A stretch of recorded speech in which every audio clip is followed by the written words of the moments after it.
peradaban manusia diiringi dengan perkembangan cara penyampaian informasi yang selanjutnya dikenal dengan istilah teknologi informasi. Mulai dari gambar-gambar yang tidak bermakna di dinding-dinding gua, peletakan tonggak sejarah dalam bentuk prasasti, sampai diperkenalkannya dunia arus informasi yang dikenal dengan nama internet.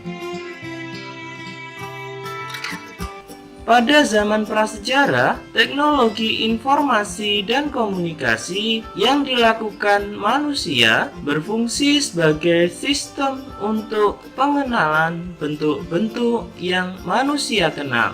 Untuk menggambarkan informasi yang diperoleh, mereka menggambarkannya di dinding-dinding gua tentang berburu dan juga tentang binatang buruannya. Pada masa tersebut, manusia mulai mengidentifikasi benda-benda yang ada di sekitar lingkungan tempat tinggal mereka. Kemudian, melukiskannya pada dinding gua tempat tinggalnya. Komunikasi manusia pada zaman ini berupa suara, dengusan, dan menggunakan isyarat tangan.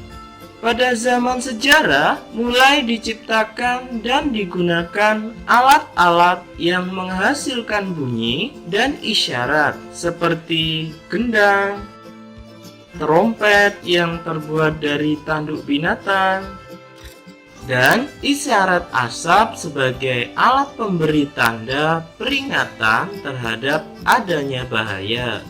Perkembangan sistem informasi tersaji dalam periode-periode sebagai berikut.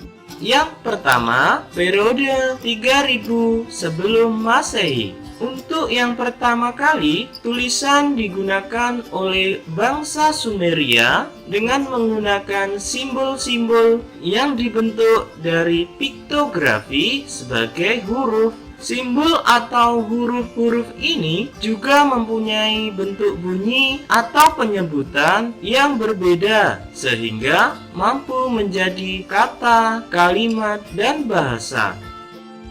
Yang kedua, periode 2900 sebelum Masehi. Pada periode ini, bangsa Mesir kuno menggunakan huruf hieroglif. Hieroglif merupakan bahasa simbol, di mana setiap ungkapan diwakili oleh simbol yang berbeda. Jika simbol-simbol tersebut digabungkan menjadi satu rangkaian, akan menghasilkan sebuah arti yang berbeda. Bentuk tulisan dan bahasa hieroglif ini lebih maju dibanding dengan tulisan bangsa Sumeria. Yang ketiga, periode 500 sebelum Masehi. Pada periode ini, manusia sudah mengenal cara membuat serat dari pohon papirus yang tumbuh di sekitar Sungai Nil. Serat papirus dapat digunakan sebagai kertas. Kertas dari serat pohon papirus menjadi media untuk menulis atau media untuk menyampaikan informasi yang lebih kuat dan fleksibel dibandingkan dengan lempengan tanah liat yang sebelumnya juga digunakan sebagai media informasi. Yang keempat, periode 105 Masehi.